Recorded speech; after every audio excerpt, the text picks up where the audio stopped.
ရုပ်ရည်တစ်ခုတည်းချောမောတဲ့သူကိုလူတွေသဘောကျတဲ့ခေတ်ကကုံဆုံးလာပါပြီ2020နောက်ပိုင်းမှာလူတစ်ယောက်ကလူတစ်ယောက်ကိုစိတ်ဝင်စားသဘောကျနှစ်သက်လာဘူးဆိုတာရုပ်ရည်တစ်ခုတည်းလှပနေုံနဲ့မဖြစ်နိုင်တော့ပါဘူးလူတွေကဘာကိုပိုပြီးစိတ်ဝင်စားလာကြလဲဆိုရင် intelligence နဲ့ attitude လို့ခေါ်တဲ့အပိုင်းတွေကိုပိုပြီးစိတ်ဝင်စားလာကြပါတယ်ရုပ်လာတာထက်ဉာဏ်ကောင်းတာကိုပိုပြီးသဘောကျလာကြပါတယ်စိတ်ကောင်းရှိတာကိုပိုပြီးသဘောကျလာကြပါတယ် physical beauty အပြင်ပိုင်းအလားပါတဲ့အုံနောက်ဉာဏ်ဉာဏ်သွေးနဲ့နှလုံးသား heart တွေကိုလူတွေကပုံမြင်တက်လာကြတာဖြစ်ပါတယ်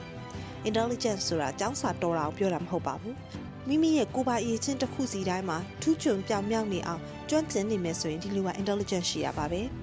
attitude ကတော့အကျင့်စရိုက်စိတ်နေသဘောထားစတာလေးနဲ့သက်ဆိုင်တာဖြစ်ပါတယ်ကျင်နာတတ်တဲ့ယူသားတဲ့စေတနာကောင်းတဲ့ကျေးဇူးတရားကိုသိတတ်တဲ့မူရိတာပွားတတ်တဲ့အကောက်မြင်စိတ်ရှိရဲ့စတဲ့ကိုယ့်ရဲ့အတွင်းစိတ်တွေကကိုယ့်ရဲ့ attitude နဲ့သက်ဆိုင်နေပါတယ်